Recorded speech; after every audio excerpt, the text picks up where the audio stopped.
Hey everyone, welcome back to my channel. Today I'm going to be reviewing The Northman. This is the new Robert Eggers film starring Alexander Skarsgård as Amleth.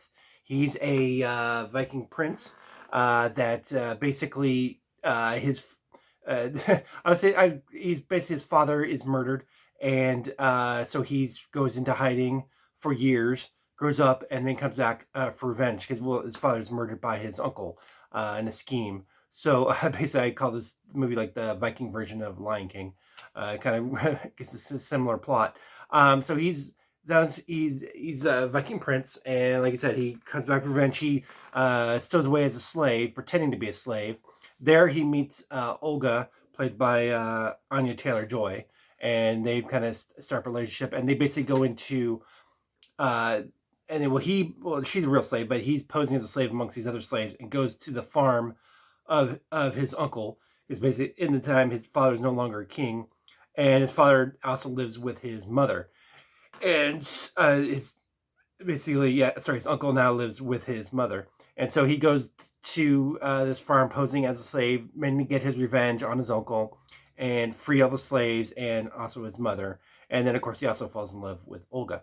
So this basically is a revenge story, very personal. I thought it was really well done. This is now, I mean, this is not for everyone. I mean, there is definitely some violence in this movie. It's some kind of gory action.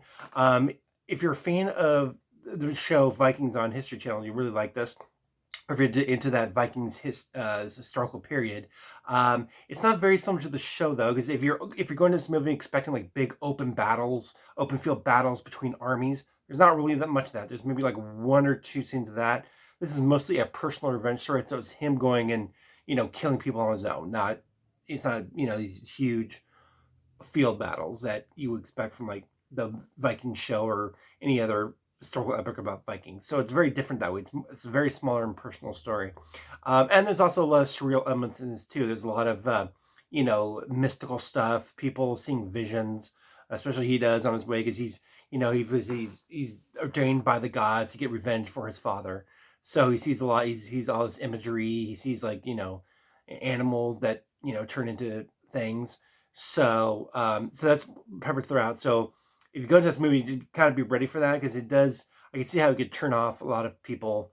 Some of this stuff that Robert Eggers does. If you've seen his other stuff like The Lighthouse, and the Witch, like he's kind of known for doing stuff like that, very surreal stuff. So it's not just gonna be a plain old revenge story, bloody violence everywhere. I mean, there's plenty of that, but there's a lot of other stuff woven in too. There's a lot added to the story instead of just a straight up, revenge flick. So I really enjoyed this movie. Like I said, like got with great music. It takes place in Iceland, so you see the sweeping vistas. And I'm pretty sure this was shot on location, so you really get to see the volcanoes, the sweeping vistas, and it's a very pretty film.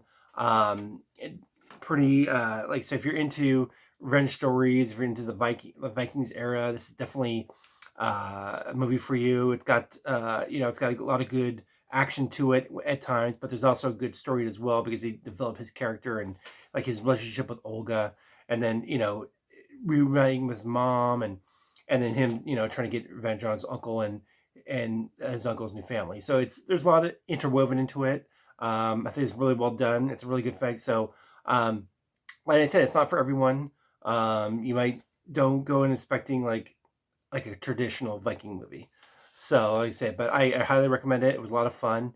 Um, so and like I said, check it out in theaters now. So once again, everyone, thank you so much for tuning in. As always, please like, share, and subscribe. And I'll talk to you later.